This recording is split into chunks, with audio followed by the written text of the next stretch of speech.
Assalamualaikum warahmatullahi wabarakatuh. Perkenalkan, kami dari kelompok 6 akan mempresentasikan mengenai hasil proyek UAS kami, yaitu mengenai Psychological First Aid atau PFA, dukungan awal untuk korban bencana tanah bergerak di Sirampok. Sebelumnya, perkenalkan, anggota kelompok kami, saya sendiri, Alfia Dewi Nur Hafifah dengan NIM belakang 283, lalu ada Amalia Suciwolandari dengan NIM belakang 288, ada Tiara Isnaini Nisfatul Hasanah dengan NIM belakang 289, lalu yang terakhir ada Zahra Tunisa dengan NIM belakang 295. Mengenai proyek, kami mengusung judul Psychological First Aid PFA, dukungan awal untuk korban bencana tanah bergerak di Sirampok, dengan tema yaitu Psychological First Aid itu sendiri atau PFA, dengan pelaksanaan pada tanggal 12 dan 13 Mei tahun 2025. Mengenai proyek, kami mengusung judul yaitu Psychological First Aid atau PFA, dukungan awal untuk korban bencana tanah bergerak di Sirampok, dengan tema Psychological First Aid atau PFA itu sendiri. Pelaksanaannya pada tanggal 12 dan 13 Mei tahun 2025 dengan lembaga terkait yaitu MDMC atau Muhammadiyah Disaster Management Center. Tujuannya untuk memberikan dukungan psikologis awal atau PFA bagi korban terdampak bencana tanah bergerak, membantu mereka mengelola emosi, serta menghubungkan mereka dengan layanan dan sumber daya yang tepat. Selanjutnya ada urgensi proyek PFA. Desa Mandala dan Dusun Kerajaan, wilayah yang berada di daerah rawan bencana, baru-baru ini mengalami musibah tanah bergerak yang sangat meresahkan. Peristiwa ini mengakibatkan puluhan rumah mengalami kerusakan berat. Tak hanya itu, belasan meter permukaan tanah ambles, memutus akses jalan dan infrastruktur dasar. Akibatnya, banyak warga yang harus segera dievakuasi ke lokasi pengungsian tanpa sempat menyelamatkan harta benda dan dalam kondisi penuh ketidakpastian. Dalam situasi yang serba darurat ini, bantuan logistik seperti makanan, air bersih, dan kebutuhan pokok memang mulai berdatangan dari berbagai pihak. Namun, satu kebutuhan penting seringkali luput dari perhatian, yaitu dukungan psikologis bagi para penyintas. Dalam situasi yang serba darurat ini, bantuan logistik seperti makanan, air bersih, dan kebutuhan pokok memang mulai berdatangan dari berbagai belah pihak. Namun, satu kebutuhan yang penting seringkali luput dari perhatian, yaitu dukungan psikologis bagi para penyintas. Kehilangan tempat tinggal, ketakutan akan bencana susulan, serta kekhawatiran tentang masa depan keluarga dan anak-anak membuat kondisi mental warga menjadi sangat rentan. Banyak di antara mereka, baik anak-anak, orang dewasa, maupun lansia, mengalami tekanan emosional, trauma, kebingungan, bahkan kesulitan tidur, dan menangani stres harian. Dalam kondisi ini, sangat penting adanya kehadiran pendekatan yang tidak hanya berfokus pada fisik, tetapi juga menyentuh aspek psikologis yang terdampak. Disinilah PFA atau pertolongan psikologis awal memiliki peran penting. PFA merupakan bentuk dukungan kemanusiaan yang diberikan secara langsung dan cepat kepada individu yang terdampak bencana. Tujuannya bukan untuk mengobati secara klinis, melainkan untuk membantu mereka menenangkan diri, merasa didengar, dipahami, dan diberikan informasi serta arahan yang jelas tentang langkah selanjutnya. Dengan kata lain, PFA membantu korban mengembalikan rasa aman dan kendali atas situasi yang tidak pasti.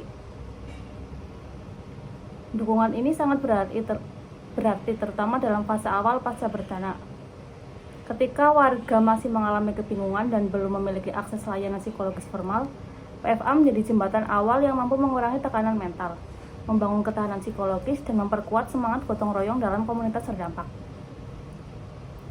Dengan adanya proyek PFA di Desa Mandala dan Dusun Kerajaan, diharapkan masyarakat tidak hanya mendapat pemulihan dari fisik, tetapi juga dari sisi psikologis sosial, yang akhirnya mempercepat proses adaptasi, pemulihan, dan pembangunan kembali kehidupan yang lebih tangguh. Selanjutnya, kami melakukan 3 langkah PFA yang dikenal sebagai look, listen, dan link. Yang pertama ada look atau amati. Langkah ini dilakukan dengan mengamati kondisi sekitar dan mengenali tanda-tanda stres atau gangguan emosional yang dialami warga, misalnya ekspresi ketakutan, kebingungan, atau perilaku menarik diri. Melalui pengamatan ini, kita bisa mengidentifikasi siapa saja yang membutuhkan perhatian khusus secara psikologis. Yang kedua ada listen atau dengarkan. Setelah mengenali warga yang terdampak, kita mendekat dan mulai membangun hubungan melalui pendengaran yang empatik.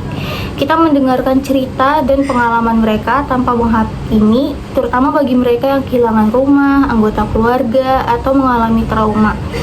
Sikap ini membantu mereka merasa didengar, dihargai, dan tidak sendirian. Selanjutnya ada link atau hubungan. Langkah ini bertujuan untuk menghubungkan korban dengan layanan atau dukungan lanjutan yang mereka butuhkan. Bisa berupa informasi tentang bantuan sosial, layanan medis, atau rujukan ke tenaga profesional seperti psikolog. Selain itu, kita juga dapat memberikan informasi yang membantu korban merasa lebih tenang dan siap untuk memulai pemulihan psikologis. Hasilnya, warga merasa lebih tenang dan diperhatikan secara emosional karena mereka mendapatkan ruang aman untuk mengekspresikan perasaan, kekhawatiran, dan pengalaman traumatis mereka. Proses mendengarkan secara empatik yang dilakukan melalui pendekatan psychological first aid (PFA) membantu memvalidasi emosi mereka, mengurangi rasa panik, serta memberikan rasa bahwa mereka tidak sendirian dalam menghadapi situasi bencana. Kehadiran tim juga menunjukkan bahwa kondisi psikologis mereka dihargai dan diperhatikan, bukan hanya kebutuhan fisik mereka. Kemudian ada dokumentasi di mana kami menyertakan 3 buah foto. Jadi di foto yang pertama ini ada situasi di mana kami sedang mengikuti kegiatan dari MDMC, yaitu bernama kegiatan sekolah lansia.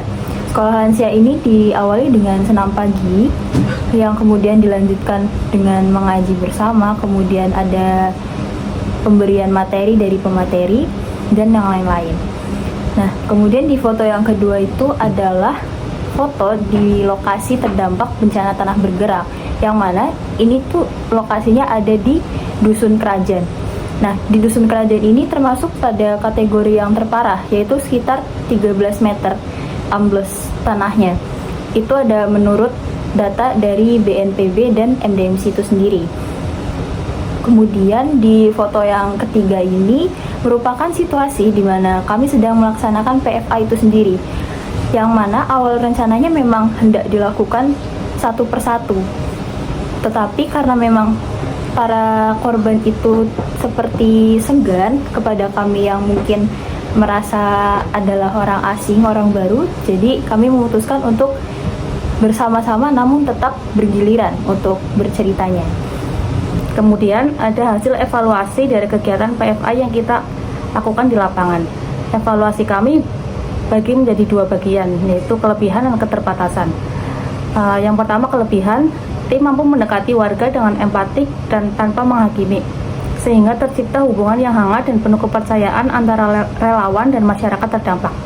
Pendekatan ini memungkinkan warga masyarakat merasa nyaman untuk bercerita, membuka diri, serta mengungkapkan perasaan dan pengalaman traumatis yang mereka alami.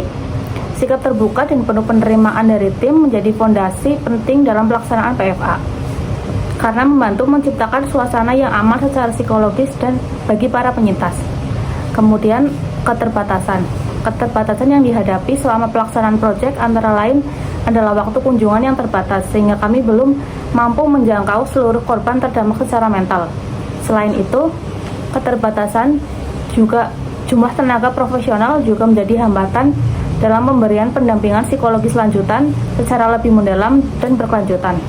Hal ini turut mempengaruhi efektivitas bantuan yang dapat diberikan secara langsung di lapangan.